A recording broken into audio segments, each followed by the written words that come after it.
오늘은 다니엘서 말씀을 통하여 하나님이 길이시며 대책이시다라는 제목으로 전체 주제는 임마누엘입니다. 임마누엘. 그리고 임마누엘이 우리 버전으로 얘기하면 우리가 하나님과 동행해야 된다. 할라카. 임마누엘 할라카라는 주제로 말씀드리겠습니다. 바벨론의 그 나라의 권세가 위세가 엄청난 겁니다. 세계 최초로 세계적인 통치 질서를 마련한 나라가 제국이 바벨론이에요. 그래서 바벨론이 최초의 제국이 되는 것입니다. 세계 통치 질서를 그냥 힘이 세다고 통치할 수 있는 것은 아니에요. 그 질서와 시스템, 체계가 있어야지 그게 다스려지는 거예요. 견고한 질서입니다. 누가 이렇게 한 사람 대들어서 그 질서가 뒤바뀌고 그러지 않아요. 엄청난 영광을 가진 바벨론 도성이었다. 공중정원을 그 부인을 데리고 왔는데 그 부인을 위해서 자꾸 먼 나라 자기가 왔던 그 먼 나라 자꾸 생각하니까 그 향수병 걸려서 그 느부갓네살왕이 뭘 줘줘요? 참 느부갓네살왕은 낭만도 있어. 공중정원을 줘줬잖아요. 여러분 이 물들을 어떻게 해서 이렇게 그 나무들을 이렇게 해가지고 그 공중정원에서 나무들을 심고 거기서 물들이 쏟아지게 이렇게 했을까요? 참 놀라운 것입니다. 그래서 세계 뭐 7대 불가사의 8대 불가사의 하는 거잖아요. 그 자기 아내를 위해서 이런 거 해주었다는 거예요. 여러분 여러분의 남편을 시기 질투하지 마셔요. 시기 질투하는 게 멸시하지 마셔요. 이거 못 해주셨다고. 함께 믿어주는 남편이 믿음 안에서 함께 있는 남편이 세계 최고의 남편인 줄로 여러분 믿으시게 되길 바랍니다. 이런 거 못 해줘도 상관은 없어요. 같이 천국 가면 그게 최고의 배우자입니다. 그래서 그 도성, 그 체계 상징이죠. 바벨론은. 그래서 그 체계 자체가 완벽하기 때문에 그 체계가 붕괴될 수 없는 것처럼 보이는 체계예요. 지금 이 마지막 시대의 이 세계도 굉장한 체계이고요. 이 세계 질서가 어느 순간에 확 뒤집혀져서 계시록에 나타나는 것처럼 완전 풍비박살이 나고 사람들이 막 비명을 지르고 절망하는 그런 시대가 올까? 안 올 것 같아. 그런데 하나님의 말씀은 그렇게 말씀되어 있으면 그렇게 되는 겁니다. 고대 바벨론도 인간의 눈으로 보면 누가 여기를 쳐들어와서 침공하랴, 이 바벨론이 어떻게 망하랴 라고 얘기하는데 뭐 한 60여 년 만에 망하는 거예요. 외적으로부터 완벽한 보호함을 받는 질서 체제가 있었던 나라가 바벨론이었습니다. 실제로 남아있어요, 이 지구라시. 그래서 밑에서 이렇게 보면요, 하늘로 올라가는 것 같아요. 그 지구라시 바벨론. 그게 엄청난 건물을 지은 거죠. 신전이죠, 신전. 에사길 타블렛이라는 게 있는데 글씨들이 이렇게 위아래로 이렇게 다 써져 있는데 바벨론 탑에 바벨탑에 그 상세한 크기가 기록이 되어 있어요. 다 기록이 되고 성경에 이걸 누가 졌다고요? 느부갓네살왕이 졌어요. 그런데 성경의 이야기들이 그냥 허무맹랑한 누가 이렇게 지어낸 게 아니고 실제로 뭐 고고학자들이 다 하는 얘기입니다. 거기 느부갓네살 왕 이름이 나오고요. 느부갓네살 왕 2세가 바벨탑을 만들었다는 것을 의심할 수 없습니다라고 그렇게 얘기합니다. 다니엘서 4장에 보면 이 큰 바벨론은 이 말씀의 배경이 되는 사건들을 제가 말씀을 드렸어요. 3차 정벌 해서 시드기야 눈 뽑고 왕자들 죽이고 그렇게 해서 끌고 오는 장면이 잔혹한 거거든요. 하나님이 허락하셨지만 그 권세를 허락하셨지만 그렇게 잔혹하게 하라고 하신 것은 아니었어요. 그리고 그 시드기와 함께 바벨론 이 체계 질서에 저항하던 애굽을 이집트를 다시 전공해서 이 4장 직전이에요. 4장 직전에 정부가 그 애굽을 끝내버립니다. 그렇기 때문에 천하가 어떻게 해요? 태평한 겁니다. 태평해. 골치 아픈 일 이제 하나도 없고 다 끝난 겁니다. 그러니까 바벨론 도성 한가롭게 이렇게 해서 거닐면서 보니까 뭐 대단한 겁니다. 그 영광과 위세가. 이런 마음을 저는 건축가에서 조금 느껴요. 내가 설계한 것들이 딱 이렇게 실물로 이렇게 그려지면은 저거 누가 지은 거야? 우리 그 지도 교수들이 그래요. 우리 서울 시내 유명한 빌딩들 설계하신 분들이거든요. 유명한 분들이에요. 그러니까 자기가 설계한 대로 건물이 어느 날 가 있으면 큰 어마어마한 건물들이 써 있는 거 보면 가끔 그 앞에 이렇게 가지고 이렇게 있는데요. 그 교수님이 그 마음이 이해가 되시나요? 내가 그린 대로 쫙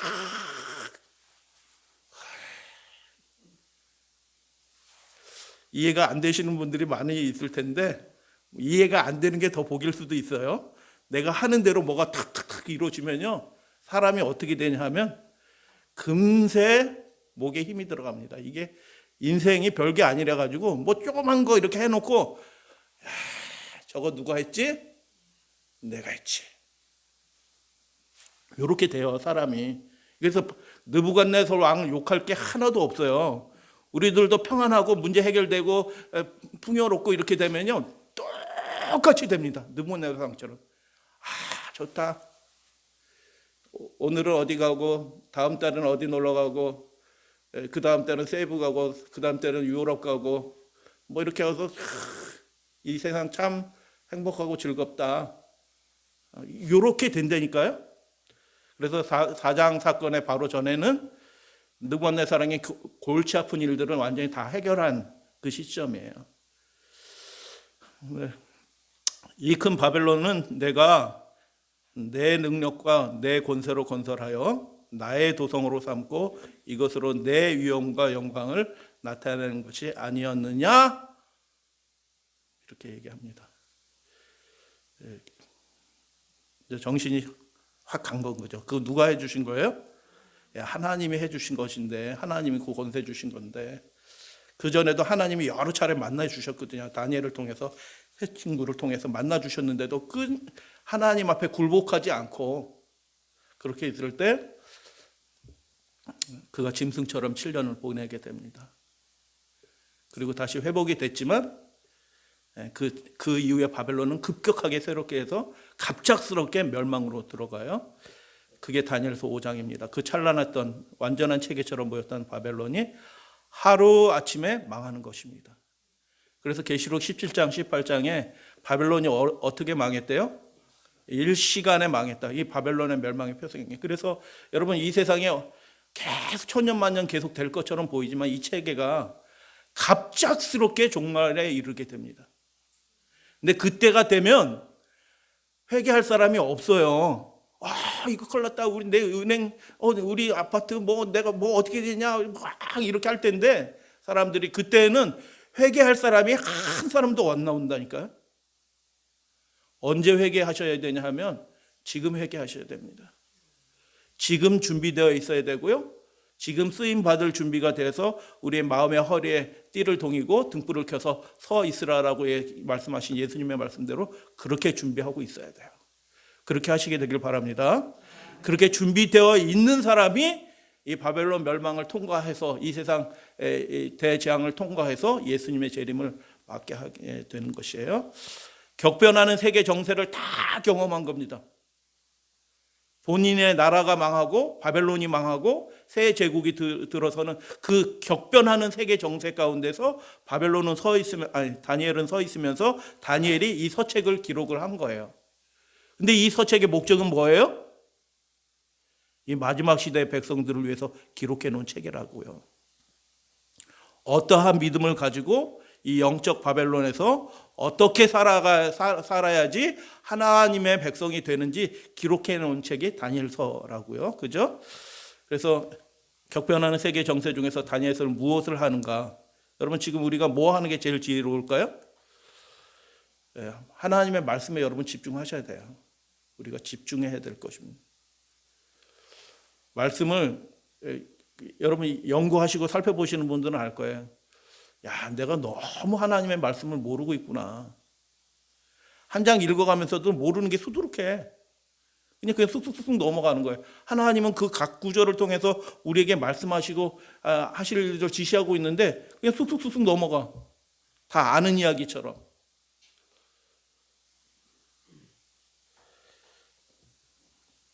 그래서 여러분 하나님의 말씀에 집중하시게 되길 바랍니다. 그 이야기가 다니엘서 9장입니다. 9장의 1절에 보면 다리오 왕이 다스리던 그 첫 해라고 기록이 되어 있어요.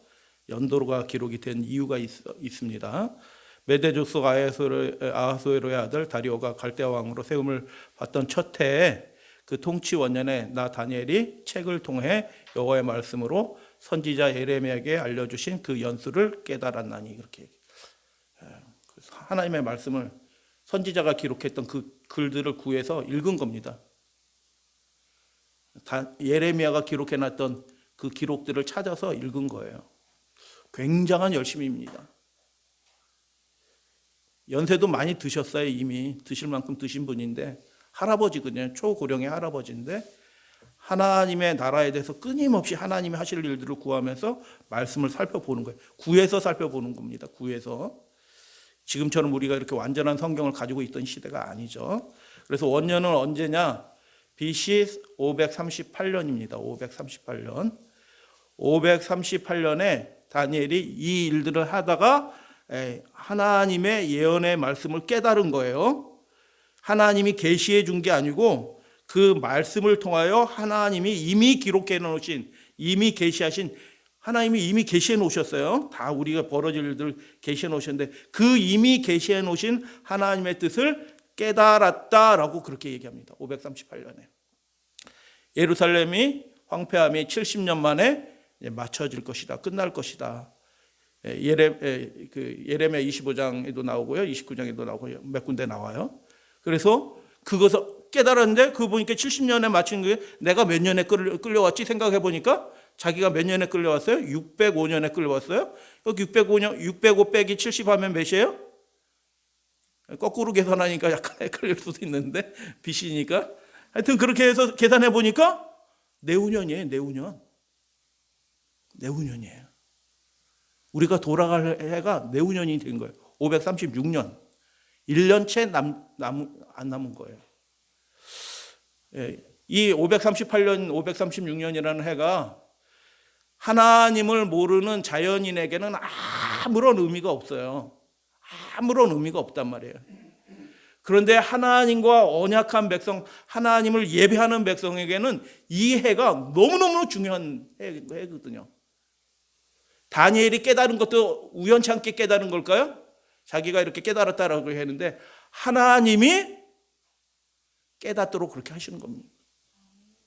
이 마지막 시대도 되어질 일들을 통해서 하나님의 성령의 시대이기 때문에 누구 하나가 이렇게 외치지는 않아요. 마지막 시대는 각 곳에 있는 하나님과 연결된 참된 선지자 역할을 하는 종들이 그 하나님의 그 말씀을, 예언의 말씀을 깨닫고 이 시대에 맞는 그 말씀들을 외치는 일들을 이미 시작했어요. 시작하고 있고 하고 있는데 우리가 귀 기울여서 우리의 믿음을 합하여서 하늘나라 갈 준비를 하셔야 되는 겁니다. 내일 소풍 가는데 오늘 아무 준비하고 있지 않으면, 내일 이사 가는데 오늘 아무런 준비하지 않고 가만히 있는 사람은 내일 이사 갈 때, 내일 예수님과 함께 소풍 갈 때 못 데려가요. 그러니까 준비를 해야 되는 거예요. 그래서 538년, 536년은 하나님을 모르는 백성에게는 아무런 의미가 없어요. 그거 뭐 얘기해줘도 BC 나오면 벌써 잠자. 나랑 아무 상관없거든요. 지금부터 몇 년 전, 2600년 전 되는 일들은 뭐 나랑 무슨 상관이 있어. BC 콜콜콜콜 보니까 BC 하니까 한 분 고개를 숙이셨어. 그런데 하나님의 언약하신 백성, 믿음의 백성인 다니엘은 그 연수를 깨달으니까 어떻게 해요? 마음에 불이 붙은 겁니다.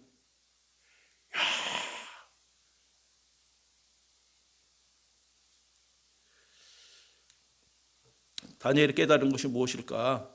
예레미야 29장, 바벨론에서 70년이 차면 내가 너희를 이곳으로 돌아오게 하리라. 하나님이, 예수님이 이 땅에 오셔갖고 하나님의 백성을 데려가신대요. 그때의 징조에 관한 말씀들을 다 해주셨고 그때가 이미 된 거예요. 마지막으로 명단을 정리하고 계셔요. 최후의 명단을 정리하고 있는 때예요. 이 땅에서 영원히 살 생각하는 사람들은 땅의 백성으로 데려감을 받지 못할 거예요. 하나님의 나라에 데려감을 원해서 그렇게 준비되어 있는 사람들을 예수님이 오셔서 데려가실 것입니다. 나 있는 곳에 너희도 있게 하리라 라고 말씀하신 예수님이 진짜 말씀하신 대로 오신다니까요. 70년이 차면 그렇게 하셨고, 그리고 이 마지막 시대도 그때가 예언된 때가 다 이루어집니다. 이루어졌고요. 그때 다니엘이 한 것이 뭐예요? 다니엘서 9장에 회개와 간구를 합니다. 철저하게 하나님 앞에 꿇어 엎드려서 금식하면서 간구합니다. 근데 사탄이 알아요, 몰라요? 70일의 예언을. 70년 예언을 알아요, 몰라요? 2300주의 예언을 알아요, 몰라요? 다 압니다, 사탄도요. 그러기 때문에 그 일들이 일어나지 못하기 위해서 사탄은 바로 그 전에 무슨 일을 해요?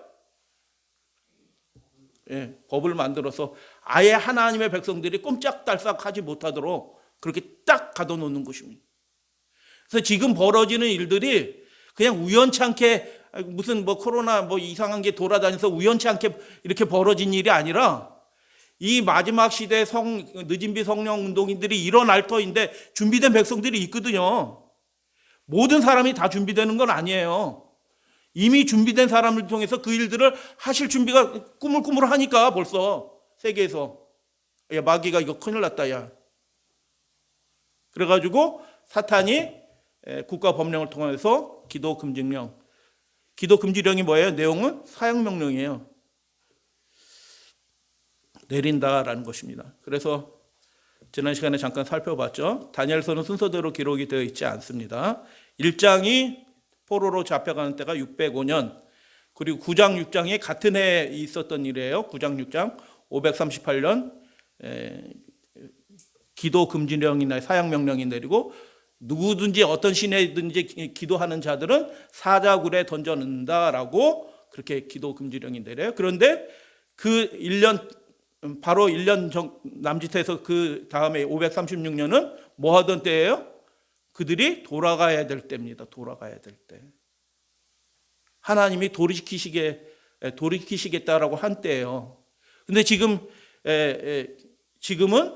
1년 좀 더 남은 거예요. 1년 남짓 남은 것입니다.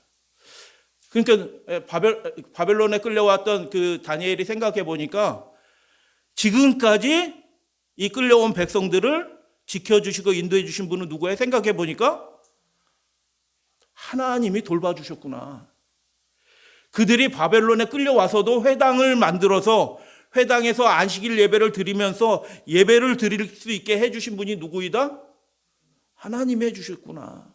다니엘을 통해서 역사하셨고 새 친구를 역사를 통해서 역사하셨고 하나님이 친히 바벨론 왕을 쳐서 또 역사하시고 그렇게 해가지고 이 백성을 너희들이 바벨론으로 가라.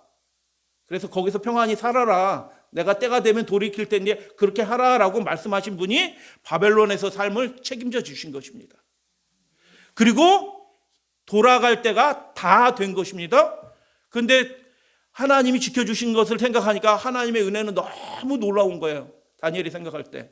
근데 자기들은 어떻게 살고 있어요? 지금 이 바벨론에서 이 세상 속에서 내년에 뭐 하고 내후년에는 뭐 하고 내후년에는 뭐 하고 10년 후에는 뭐 어디로 이사 가서 뭐 하고 그 후에는 뭐 하리라 이렇게 하고 살고 있는 거예요. 바벨론에서.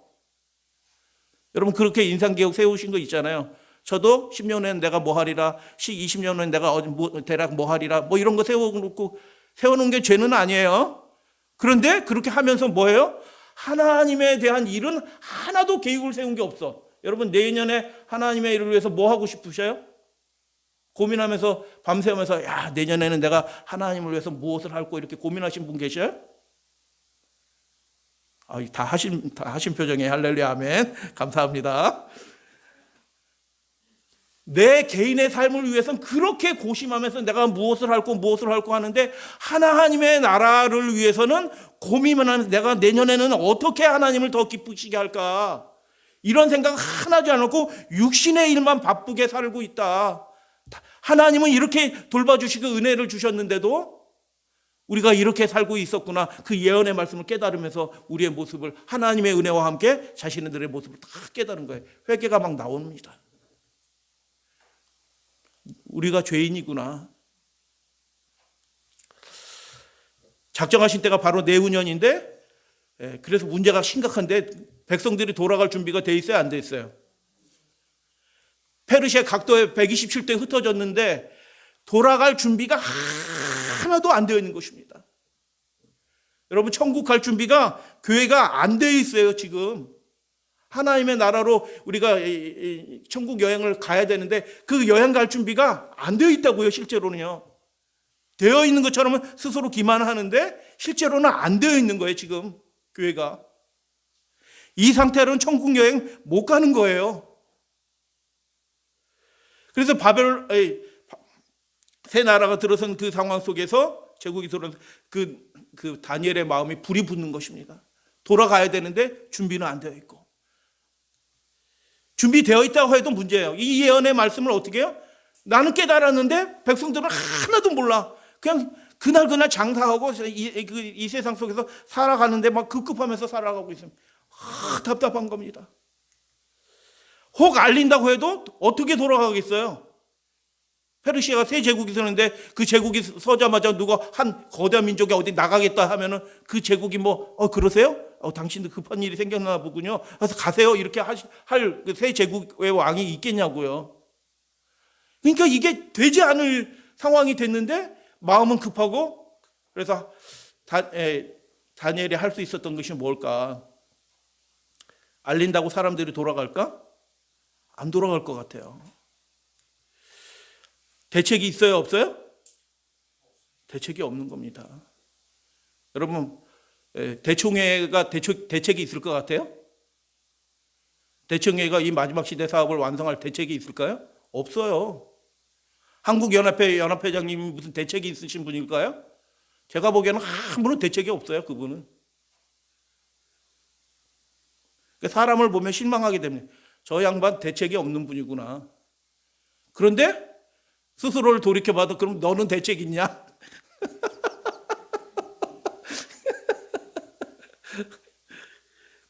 나도 마찬가지. 저도 대책이 없어요. 그러니까 대책 없는 사람끼리 서로 이렇게 손가락질하면서 네가 대책이 더 없어. 이렇게 얘기할 필요도 없어요. 동의하시나요? 우리는 대책 없는 사람이에요. 하나님의 은혜 가운데서 살아가는 사람들이지. 그러니까 우리가 하나님의 말씀과 약속하신 말씀 안에서 우리가 서로 연합하면서 하나님이 하실 일들을 기대하면서 우리가 연합하는 거 외에는 우리가 할 수 있는 게 아무것도 없어요. 할렐루야, 아멘. 그래서 다니엘이 심령이 너무 답답한 거예요. 회개해야 되는데 회개도 안 돼 있고 갈 준비도 안 돼 있고 할 수 있는 방법도 없고 아무것도 없어요. 독립운동한다고 되는 일이 아니에요. 도시락 폭탄 가지고 다리오 왕한테 던질 거예요? 뭐 할 거예요? 아무것도 소용이 없어요. 뭘 해도 돌아갈 방법이 없어요. 그래가지고 다니엘이 하는 건데 다 같이 한번 읽어볼까요?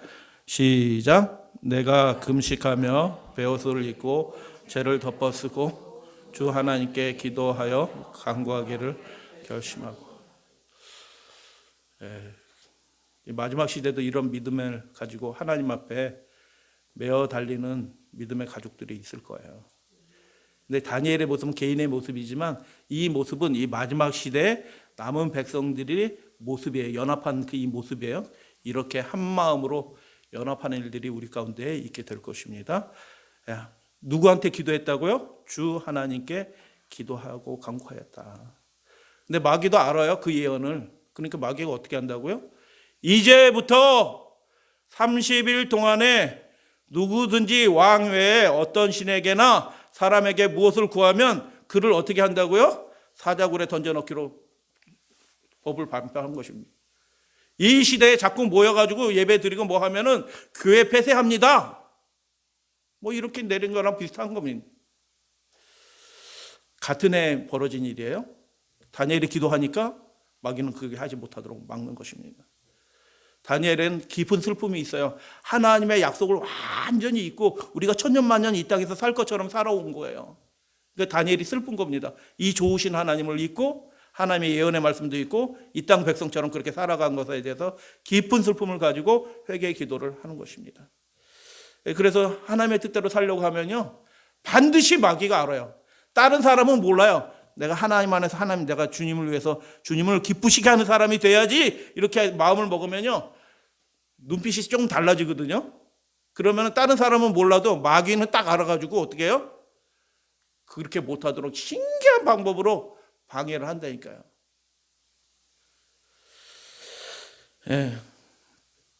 리변 헤럴드 1905년 글을 잠깐 읽어드릴게요. 30일에 힌트를 좀 얻은 거예요. 조사 심판의 사업이 맞춰질 때, 어떤 분들은 조사 심판 자꾸 부정하는 분이 계시는데, 그렇게 할 거면은 그냥 개신교회 가서 목회하시면 돼요. 개신교인들은 그렇게 편하게 이런 거 인정하지 않고 그냥 주여 주여 십자가 이거 얘기하면서 하는 거니까. 안식일교회 목사 가운데서 자꾸 그 뜰에 벌어진 십자가 사건을 자꾸 주님의 은혜만 자꾸 그 은혜가 아니거든요.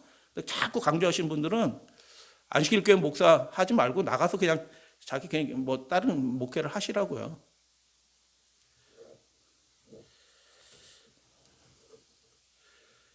이상하다는 분 좀 궁금하시면 저한테 뭐 말씀드리면 제가 아는 한 다 알려드릴 수 있어요. 그 목사님 이상하다, 멀쩡하지만 겉으로는 제가 다 말씀드릴 수 있어요. 있어요. 지금 재림교회 안에서도요. 그 하나님의 나라의 복음을 대표하는 사람이 목사지 자기 의견, 자기 신학을 말하는 자리가 아니라니까요. 단상은요.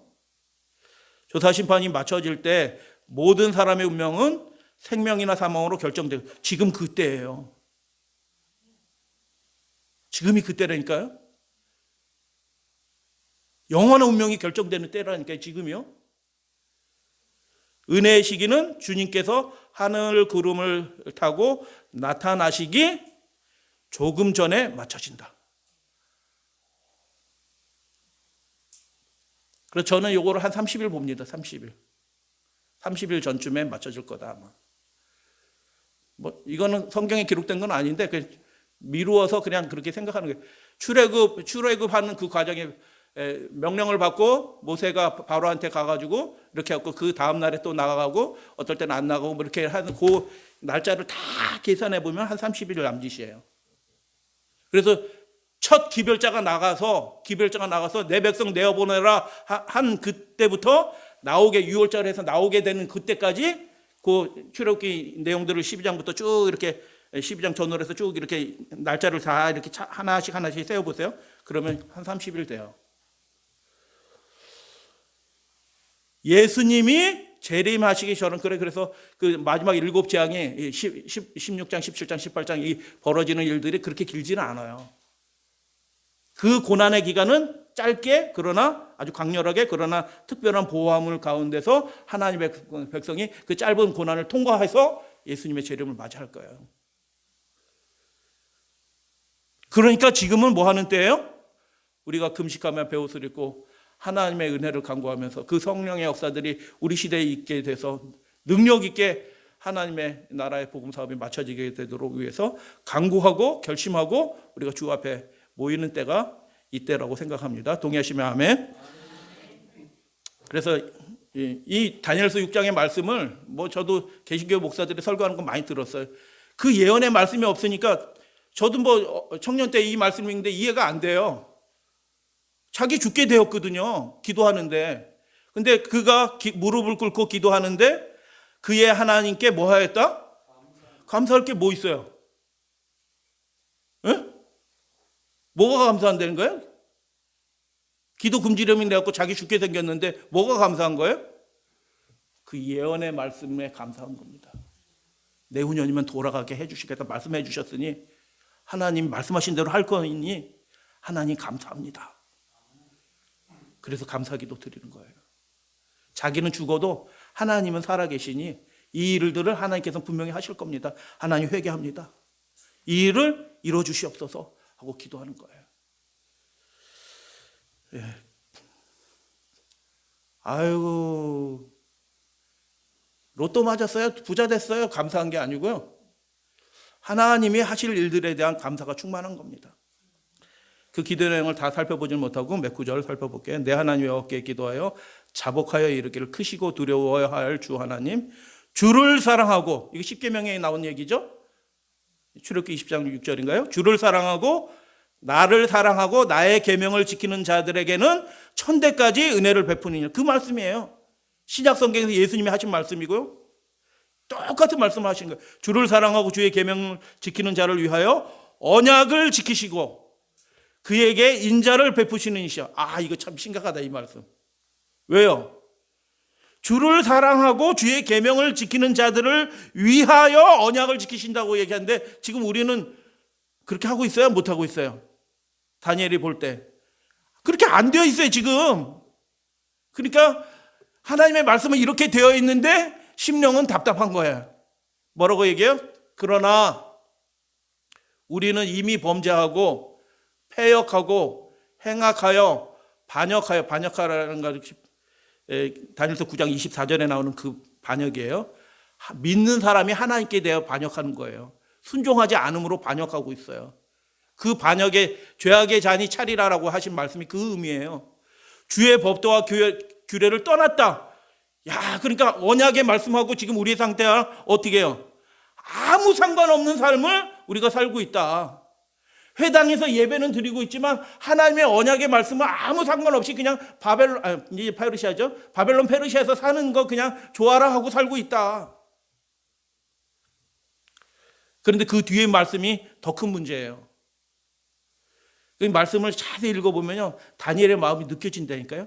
더 큰 문제는 그들이 반역하고 규례를 하나님의 명령을 떠난 게 그게 문제가 아니라니까요. 우리가 하나님의 말씀을 잘 안 지키고 예배도 잘 안 드리고 하는 게 이게 문제가 아니에요. 진짜 문제는 뭐예요? 그 뒤의 말씀이에요. 우리가 또 주의 종 선지자들이 주의 이름으로 우리의 왕들과 우리의 고관들과 우리 조상들과 온 모든 백성에게 하신 말씀을 우리가 어떻게 했다고요? 이게 진짜 문제라니까요. 들으려고 하지 않은 것입니다. 그렇게 간절히 얘기하는데도 들으려고 하지 않고 그냥 자기 방식대로 살아가는 겁니다.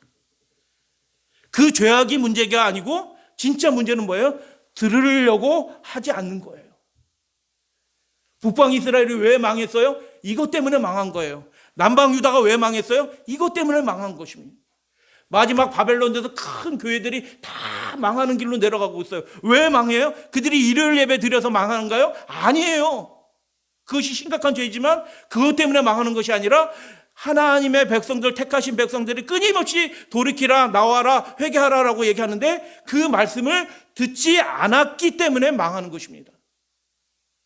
그래서 계시록 18장에 음녀가 큰 음녀 바벨론이 자기한테 자기가 말하잖아요. 뭐라고? 스스로에게 이르기를 나는 과부가 아니라 내가 망할 리가 있겠냐?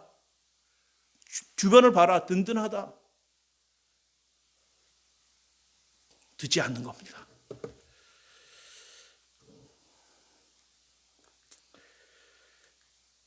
나의 하나님이여 귀를 기울이시고, 다니엘이 진짜 이제 본 기도예요.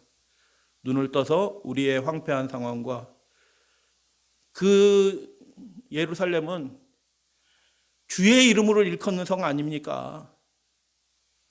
하나님께 호소하는 겁니다. 우리가 주 앞에 간구하는 것은 우리의 공의를 의지하여 하는 것이 아니에요. 우리가 주님 앞에 내세울 게 아무것도 없습니다.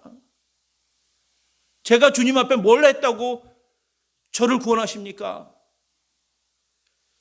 제가 기도할 수 있는 것은 오직 하나님의 크신 긍휼을 의지할 뿐입니다. 우리 가족을 구원해 주시옵소서. 우리 손주를 구원해 주시옵소서. 이 나라와 민족을 구원해 주시옵소서. 우리는 한 것 아무 없지만 하나님은 긍휼이 많으신 하나님이니 하나님이 원하시는 그 일을 우리 시대 내년에 곧바로 이루어질 수 있도록 하여 주시옵소서라고 그렇게 기도한 것입니다.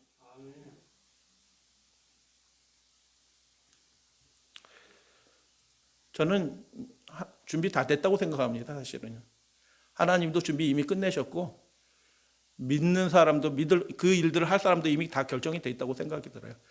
거기에 합하여 더 그 일들을 할 사람들을 마지막으로 열리문을 통해서 초청하고 계시는 때라고 저는 생각해요. 이미 준비 다 끝났어요. 할 사람들은 다 결정돼 있습니다. 그리고 이제 마지막 호소예요. 주여 들으시옵소서, 주여 용서하옵소서, 주여 귀를 기울이시고 행하옵소서, 지체지 마옵소서. 이게 무슨 뜻이에요? 뭘 지체지 말라는 거예요? 그러니까 이게 말씀을, 예언의 말씀이 연결이 안 되면 이게 뜬금없는 소리가 된다니까. 뭘 지체하지 말라는 거예요? 그 6장의 얘기예요. 6장과 9장이 연결돼 돌아갈 때가 되었다라는 것입니다. 돌아갈 때가. 돌아갈 때가 됐으니까 그 돌아가는 대로 하나님이 역사하실 텐데 그 일을 계속 지체하지 마시고 2021년도에는 하나님 맞춰주시옵소서. 늦은 비성령을 통해서. 그리고 한 달 환난 기간 통과하고 우리 하늘 여행 갑시다. 이 땅에 아까운 거 하나도 없습니다.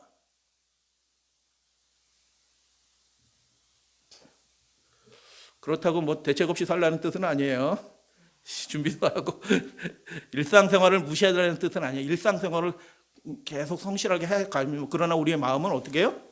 하나님께 다 고정시키고 주님을 위해서 우리가 무엇을 할고 주님은 지체하지 실제로 다니엘이 이렇게 얘기했기 때문에 하나님이 지체하지 않으신 건가요? 다니엘이 이렇게 기도하지 않아도 하나님을 하셔요.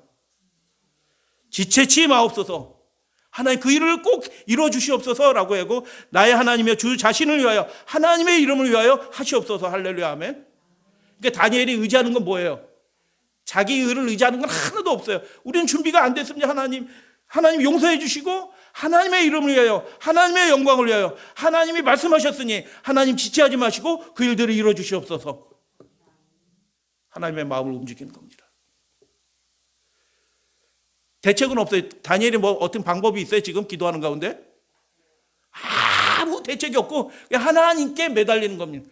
왜요? 하나님이 길이고요. 하나님이 대책이기 때문에 하나님께 매달린 것입니다. 그리고 어떻게 해요? 무리하게 기도했죠. 기도 금지령이 내렸으면 골방에 들어가서 기도해도 될 텐데 왜 미련하게 다 보는데 예루살렘을 향한 창문을 활짝 열어놓고 다 종들이 있는데 수화하는 사람들이 있는데 소문 날 텐데 예배 드릴 텐데 우리 동네는 그래도 우리 동네 분들이 신고는 안 하네. 예배 드린다고. 저 풍양교회 예배 드립니다 하고 신고는 안 하더라고. 한참일 때도 어떤 교회들은 신고합니다. 차들 이렇게 모여 있잖아요. 저 교회 예배 드려요 하고 신고한다니까요. 공무원 막 나와요. 안 시키려고. 근데 앞으로는 그런 일들이 더 벌어질 겁니다. 그래서 폐쇄당하는 교회들이 생겨날 거예요. 그것을 무서워하지 마셔야 돼요. 사자굴에 들어갔어요. 근데 이 사건들이 흔한 사건들이 아니라 다 굴복하거든요. 다 굴복하는데 하나님의 사람은 굴복하지 않은 것입니다. 소문이 나야 안 나요? 수석 총리예요. 바벨론 127도의 수석 총리가 그 일을 당하니까 소문이 쫙 나는 것입니다. 이야, 그 최고 총리가, 수석 총리가 사자굴에 떨어지게 생겼대. 소문 쫙 납니다. 야, 뭐 때문에 그렇게 됐대?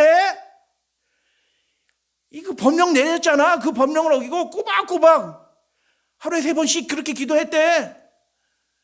아니, 뭐 때문에 그렇게 미련하게 기도를 했대? 무슨 예언이 성취되라고 기도했대? 아니, 무슨 예언이 있어? 무슨 예언이 있긴 있어? 뭔 예언이래? 뭐 예레미야라고 하는 어떤 선지자가 70년 만에 돌아간다고 그랬는데 그게 내후년이래. 소문이 쫙 납니다.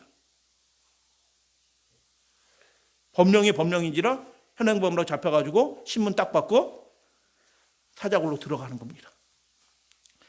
아이고 안 됐네. 사자밥이 될 터니. 사자가 세게 물 텐데 아플 텐데. 근데 그 다음 날 다시 소문이 나는 겁니다. 뭐라고 소문이 나요? 이봐 소식 들었나? 무슨 일? 야, 그 사자굴 그 다니엘 죽지 않고 살았대. 무슨 소리야? 사자굴에 떨어졌는데 어떻게 살아 사람이? 살았어. 나와서 지금 다시 복귀되고 총리 복귀돼가지고 일한대. 무슨 소리야? 그 거짓말. 그럼 안 들어갔겠지. 아니야. 그 사람 모함하던 사람들이 가짜뉴스가 아니야. 진짜 떨어졌는데 안 죽었고 그 사람 모함하던 사람이 떨어졌는데 떨어지기 전에 사자들이 공중에서 받아 먹었대. 뼈가 다 부서져서 먹었대. 오, 그래? 근데 왜 다니엘은 안 먹었대? 옷에서 냄새가 나서 안 먹었나 봐. 이렇게가 아니고요. 뭐예요?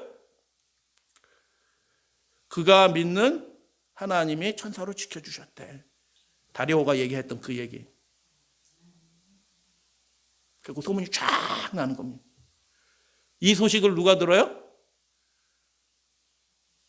120도에 흩어져 있던 하나님의 백성들이 듣는 것입니다. 아, 돌아갈 때가 됐구나. 그래서 저 다니엘이 그렇게 간절히 기도했구나. 하나님이 그 일을 하시겠구나 하는 마음이 돌이켜지면서 그들이 돌아갈 수 있게 된 것입니다. 그 다음에 벌어진 일들이 뭐예요? 바로 다음에예요. 실제로 12개월인지 뭐 정확히는 알 수는 없어요. 바사왕 고레스 원년에 여호와께서 누가? 하나님이 때가 딱 되면 하나님이 하실 일을 하십니다. 할렐루야 아멘. 여호와께서 예레미야의 입으로 하신 말씀을 응하게 하시려고 이루시려고 바사왕 고레스의 마음을 어떻게 했다고요? 감동시키심에 하나님이 딱 일하시는 겁니다. 그리고 돌아갈 사람들 다 준비해갖고 돌아가는 겁니다. 온 나라에 공포도 하고 조서도 내려 가로되 뭐라고 얘기해요? 이게 참 은혜스러운 거예요. 이방인의 입에서 이렇게 은혜스러운 말들이 많이 나온다니까요. 다니엘서 뭐 이 전후에 있던 이야기들은 바사왕 고레스가 이같이 말하노라. 하늘의 신 여호와께서 세상 만국을 내게 주셨고 나에게 명령하여 유다 예루살렘의 성전을 건축하라 하셨나니 너희 중에 그의 백성 된 자는 다 올라갈지어다. 할렐루야 아멘. 너희 하나님 여호와께서 함께 하시기를 원하노라 하였다. 이렇게 다. 야, 기가 막힌 겁니다. 하나님이 딱딱 때가 되니까 하실 일 하시는 겁니다. 준비된 백성들은 다 돌아가는 겁니다. 마음을 감동시키시는 하나님이에요. 다니엘을 감동시켰어요. 맨 처음에는요. 다니엘을 감동시키고 백성들을 감동시키고 그리고 결정적으로 이 세상 위정자 고레스를 감동시키고 그렇게 해서 하나님의 뜻을 이루시는 것입니다. 세상은 그러니까 이 얘기들은 너무 극적이에요. 너무 극적이에요. 이게 다니엘서를 이렇게 역사 배경대로 순서대로 딱 나열해서 이렇게 보면 너무 이건 너무너무 극적인 일들이 이렇게 벌어지기 때문에 사람들이 그 역사가들이 뭐 이렇게 얘기하는 거예요. 아니, 세상 왕이 어떤 왕이 포로를 다 주면서 돌아가서 니네 나라 다시 세워라 이렇게 하는 왕이 어디 있겠냐? 믿어져요? 안 믿어져요? 안 믿어지죠. 하나님을 모르는 사람들이 이게 믿어질 리가 없어요.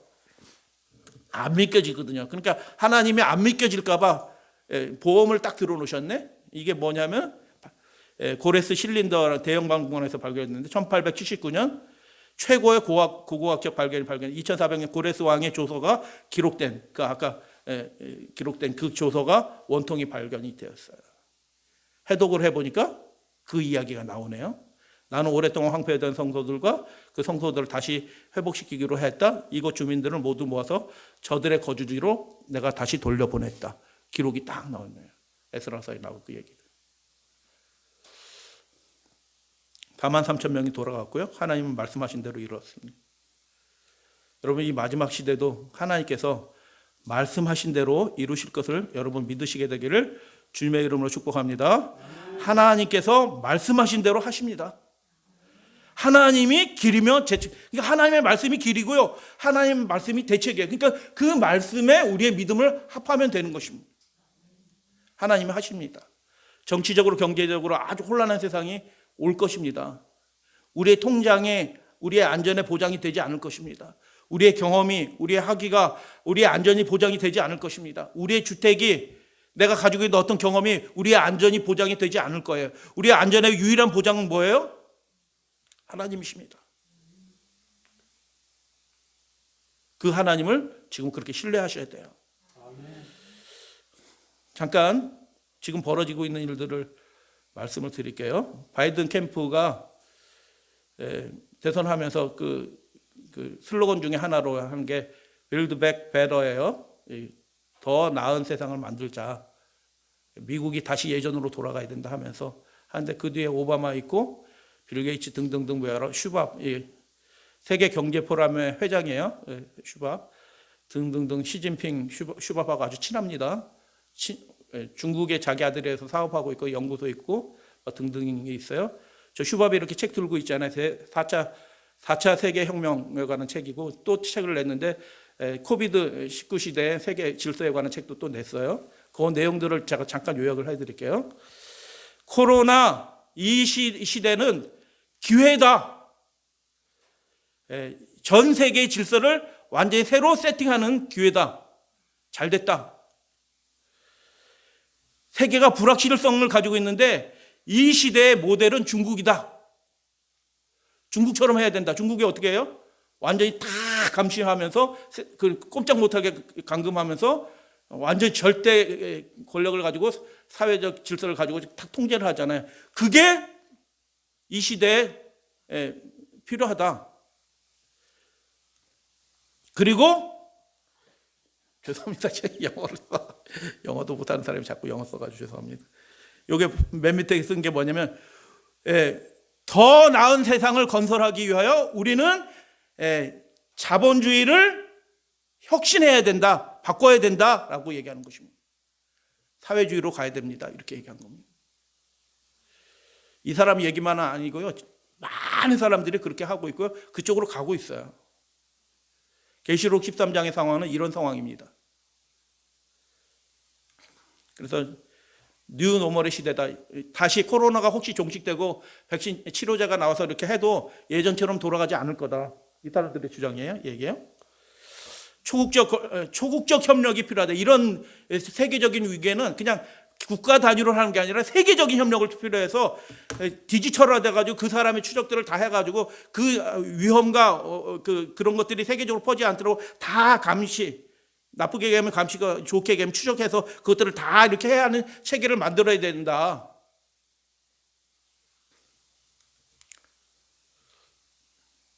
새로운 인간이 필요하다. 트랜스휴먼이라고 얘기합니다.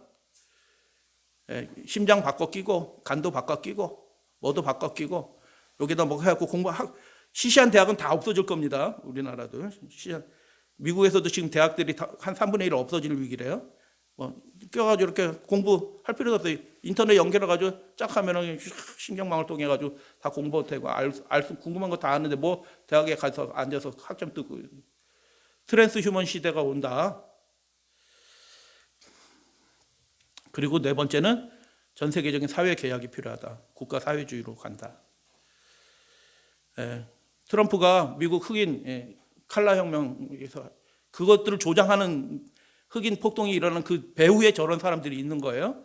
그러니까 이거 딱 벌어지니까 트럼프도 위기에 봉착한 거죠.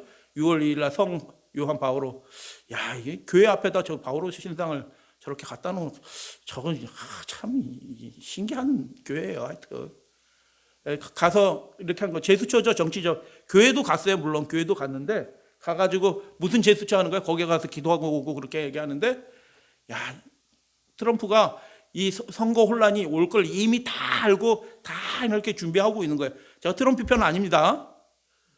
제가 우리나라에서 어떤 분들이 자꾸 교회 다니는 분들이 황교안 편 들을 때 그러지 마세요. 황교안이 일월협력 내릴 사람이라고요.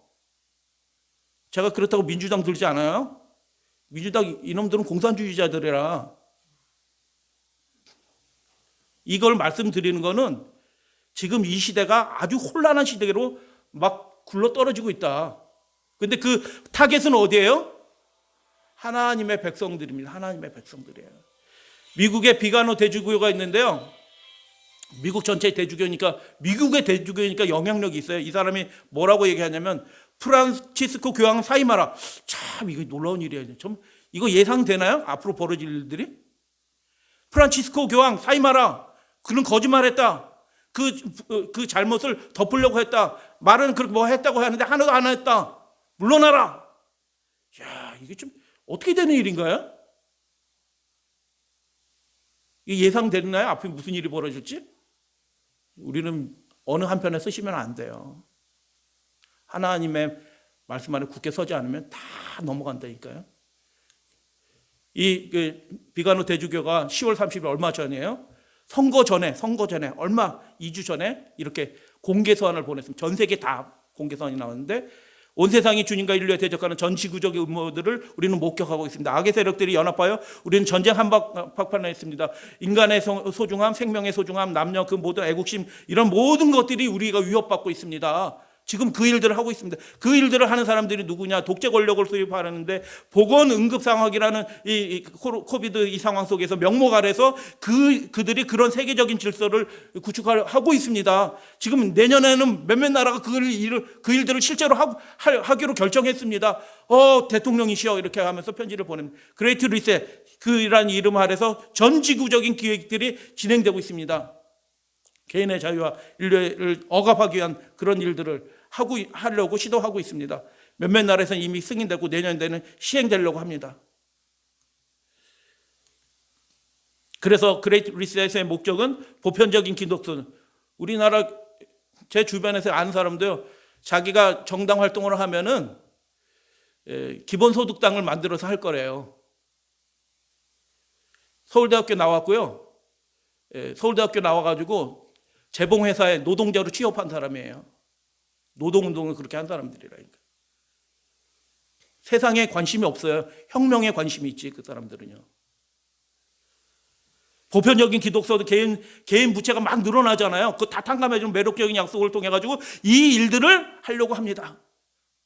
보건 독재 기구를 수입하는 데가 있습니다. IMF 승인하고 글로벌 제약회사 뭐 등등 여러 사람들이 이것들을 다 연합해서 사유재산 철폐하고 백신 접종을 해서 보건 여건 이렇게 꼭 된다고 저는 생각하지는 않아요. 근데 그렇게 염려하는 분들이 많이 있다는 겁니다. 보건 여건하고 디지플 신증을 하면 마음대로 왔다 갔다도 못하고 그냥 감금 상태로 있게 될 거고 뭐 예배 못 드리게 되고 뭐 이런 일들을 하게 될 것입니다. 구금 재산 몰수를 그렇게 하고 그레이트 리셋은 그렇게 사람들에게 공포감을 씌워서 알아서 교회가 문을 닫게 그렇게 만들게 할 것입니다. 개인의 자유를 가혹하게 제한하는 그런 일들을 하고 있는데 저는 이분의 그 중간 편집 3분의 2 정도 되는데 이 말이 참 놀라워요. 야, 이게 앞으로 이 세상의 역사가 어떻게 되지? 데살로니가후서 2장 6절 그 불법의 비밀이 뭐냐? 그게 악의 장애물이 바로 로마 교황권입니다. 이야, 막 헷갈려요. 기독교와 지금 미국에서 기독교 세력과 천주교 명령인가? 이게 그럴 수도 아니야. 이것도 이상하게 막 뒤죽박죽이 돼서 이해가 안 돼. 지금 상황이 벌어진 일들이. 그런데 이게 가톨릭 교황이 그러는 게 아니고 미국 대주교가 그러는 얘기이기 때문에 상황이 또 이상해. 하여튼 이게 중요한 게 아니에요. 그래서 지금 남북전쟁 상황이다라고 얘기합니다. 미국 사람들이. 남북전쟁 상황. 트럼프가 군대를 동원해서 계엄령을 발표해야 된다. 여러 사람들이 그렇게 얘기합니다. 급격하게 뭔 일이 벌어지고 있는 중국 뭐 다 끼어서 벌어지는 일들이잖아요. 트럼프 편에 선 사람들은 이런 사람들이에요. 민병대 포함해서. CIA는 아니잖아요. FBI도 아니잖아요. 특수부대 그쪽으로 이렇게 들어오면 그거 참 독일에서 미군 부대가 미군 부대하고 싸워요. 그 도미니언 그 서버를 확보하기 위해서 미군 부대끼리 싸우는 겁니다. 특수부대가 하는데 CIA가 서로 총 쏴가지고 CIA 특수부대원이 죽고 CIA가 죽고 뭐 이런 일이 벌어지잖아요. 참 신기한 일들이 벌어지고 있어요 지금. 그런데 바이든 편은 누구예요? 바이든 편에 쓴 사람이 훨씬 많아요. 트럼프가 대통령이 얘기하는데도 그 트윗을 삭제해버리고 보도도 하지 않고 뭐 이런 일이 벌어져요. 근데 중요한 건 뭐예요? 이 전쟁이 우리에게 속한 전쟁이 아니라는 겁니다. 누가 되든 짐승은 그 일들을 합니다. 누가 되든 그 일로 가게 되어 있어요. 이 사람이 되든 저 사람이 되든 그 일로 가게 되어 있습니다. 이 혼돈의 시간 가운데서. 저 주커버거 하는 이런 사람들이 트위터 뭐 하는 사람들이 아예 돈을 대서 조작하는 일에 뭐 아시는 분은 아시겠지만은 비디오가 나왔잖아요. 비디오가 나와가지고 그 선거 직원들이 감시원들 다 보내고 새벽 아침 일찍 와가지고 보셨죠? 지금 보지 마세요. 안식일이니까. 검은 테이블 밑에서 뭐 커다란 뭐 꺼내가지고 거기서 표 해가지고 그걸 막 개수하고 있어요. 근데 그것조차도 보도가 안 돼요. 자, 그래서 헌법소 대법원에 가서 결정된다 뭐 어쩌고 그렇게 하는데, 뭐 저는 뭐 심정적으로는 조금 기우는 데가 있어요. 그러나 그게 중요한 게 아니에요. 저는 뭐 누구도 뭐 지지하지는 않아요. 그 슈밥 그 세계 경제 포럼의 수장, 그 세계 공산주의로 가자고 주장하는 그 사람도 원래는 자유주의자였어요. 어떤 일이 무슨 일이 어떻게 사람의 마음이 휘가닥 변하고 마귀가 미혹해서 벌어질지 몰라요. 근데 지금 정확한 것은 뭐냐면 마지막 예언된 그 종말의 시기로 급격하게 들어가고 있다라는 것입니다. 거의 끝날 때가 됐습니다. 중요한 것은 우리가 하나님의 계명과 예수 믿음에 굳게 서 있어야 된다. 예, 다니엘과 같이 그 믿음에 굳게 서 있어야 된다. 하나님이 그들을 통해서 승리하실 것입니다. 할렐루야, 아멘. 다니엘과 함께 하셨고요. 다니엘은 하나님과 함께 동행하였습니다. 그래서 다니엘을 하나님은 사용하셔서 그 위대한 구원을 이루신 것입니다. 아무 대책이 없었지만 하나님은 살아서 역사하시는 하나님이셔요. 할렐루야, 아멘. 복음의 사업을 이제 마치시려고 해요. 인류 역사를 이제 끝내시려고 해요. 하나님께서 택하신 백성을 통해서 능력 있게 일하실 것입니다. 준비된 사람들은 쓰임 받을 것입니다. 하나님이 길이며 하나님이 대책입니다. 할렐루야, 아멘. 다니엘의 모습은 마지막 시대에 새 천사의 기별을 전하는 그 성도들의 모습이에요. 목숨 걸고 전하는 겁니다. 하나님의 계명에 굳게 서는 것입니다. 국가가 뭐 하든지 그것은 우리의 참고사항이지 결정사항은 아니에요. 하나님의 뜻을 이루기 위해서 그렇게 하는 것입니다. 마지막 큰 종결사업 과정에서 해결하기 힘든 문제들을 교회는 만날 것이다. 우리는 그런 일들을 당하게 될 것이다. 대책이 있어요? 대총회장이? 제가 대총회 보니까 대책 하나도 없어요. 그걸 대책이라고 내놓냐고요. 연합회가 그걸 대책이라고 내놓냐고요. 참 답답한 양말들이에요.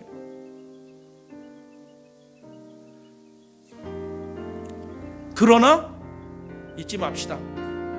뭘 잊지 말까요? 하늘의 위대한 새 능력을 가지신 분이 활동하고 계시며, 할렐루야, 아멘. 하나님께서 주도권을 가지고 계십니다.